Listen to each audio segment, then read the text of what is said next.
Okay. Hello, it's Mark here from GreentreeGames.com, online game store and blog. I'm here at the UK Games Expo with the UK Gaming Media Network, and I'm talking to Mark Wooton from AEG Games. Hello. Hey, how you doing? Oh, pretty good, thank you. So, there's a bounty of games there to show us, all good, but right now, can we have a look at Love Letter, please? Excellent. Love Letter. So, this is Love Letter. It comes in a beautiful small velvet bag, and inside, this one's pre-opened, there's a rulebook, 16 playing cards, 4 cards to guide you through the game, and some tokens of affection. This is a brilliant, simple, elegant little game with just 16 cards by Seiji Kanai, a Japanese designer that we picked up last year, and has been an absolute runaway success for us. I mean, just amazing. I've probably got one of the very few copies in the UK at the moment because our second print run sold out. So we're busy trying to get some more. So anybody who's desperately looking for Love Letter, we are working on it as fast as we can, I promise. The premise of the game is very simple. All of the players between 2 and 4 are suitors to the princess. And we are each trying to get our love letter to the princess, or failing that, as close to her as we can. Right. The cards have a numeric value, and each one represents a different sort of person in the chain. And it's a game of deduction, a little bit of bluff, and definitely reading people. I always say to certain people, you've got your princess face on. I can tell, I know what you've drawn. And the idea of the game really is that you win when the deck of 16 cards runs out. You only ever have one card, and you draw a second one player card, so you've only ever got one card in your hand. And the game ends when the deck of cards runs out, and whoever has the highest value card remaining wins the game. So obviously the princess is the highest value card. But before that happens, you can actually be eliminated. Right. There are various cards like the Guard or the Baron that will eliminate you. If ever you have to discard the princess, you're eliminated.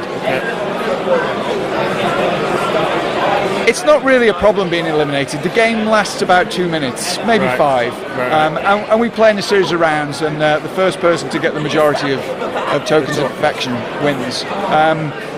Plenty of people will just keep playing it. They don't even worry about the tokens of affection. It's hugely addictive. Beautiful, elegant, simple little game. It's set in a Tempest world, which is a world that's shared by a number of games. And the story is really you're trying to console the princess after the arrest of her mother for treason. So it all ties in with an overarching story, does it, or? Yeah, it ties in with a wider background that we've set. All of the Tempest games are actually completely individual, independent games. So there's no need, you don't need one game to play another game. But what we thought it would be nice to have a setting which designers could play and in which we could play. And if people like the games, they get a little sense of what the story is behind the world. So I mean that's Love Letter. Everybody starts off with one card. Okay, one card is removed from the game, so we don't have perfect information. That tells you what the card distribution is. There's a central draw deck. Okay, shall I go first? Yes, sure, Okay, so I'm going to draw a card. And my first action, as it always is when I can, is I'm going to play the Handmaiden, which says you guys can't mess with me until my next turn starts. So you two can fight it out between yourselves. There you go. Do you want me to hold that for you? Yeah, if you could, please. Yeah. So add card. I look at what I have. Don't look at me. Have you got your princess face on? So I'm going to put down that card. Okay. Yep.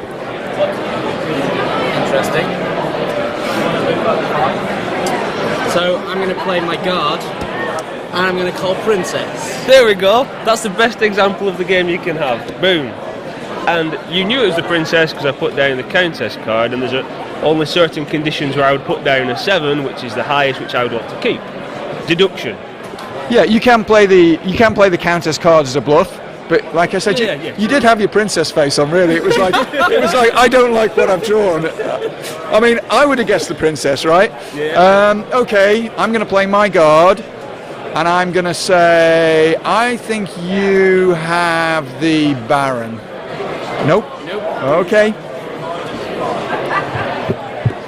I'll tell you what, shall I give you the microphone back? I'm being good out of a job. I shall play my handmaiden and protect myself. Okay, I'll play another guard and not guess anything. Well, I can guess something, but it doesn't affect you, right? Because you've got the handmaiden, so... I think you've got the princess.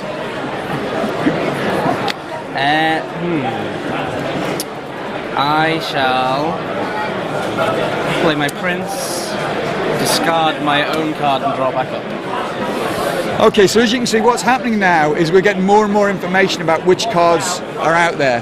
So as the game goes on, we can start making more and more deductions, so that the guard does become a more powerful card.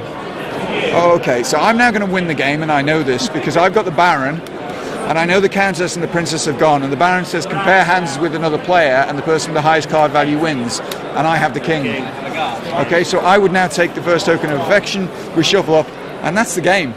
One thing I'll just say as well that's really handy is on the list of cards, it tells you how many cards are in the deck. So like you say, you can deduce, you can look at what's on the board already, you can say, well, I know what's out, there's so many of those, and then make the deduction. And I mean, obviously some guesses are better than others, right? I mean, even at the start of the game, it's probably better to guess a card where there's two of than the cards that there's only one copy of.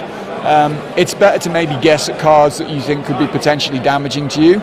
So if you've got a guard and another low card in hand and there's still two Barons unplayed, maybe it's worth guessing the Baron because you would be an easy target for a Baron. And as I say, just looking at people's reaction when they pick up, the Countess with the Princess. Yeah, not a good combination. Not a good combination. Anyway, that's brilliant. Well, thank you very much. Thank you. That was awesome. I hope that was useful and informative. It's a very good game. Thank you very much for watching. Bye bye.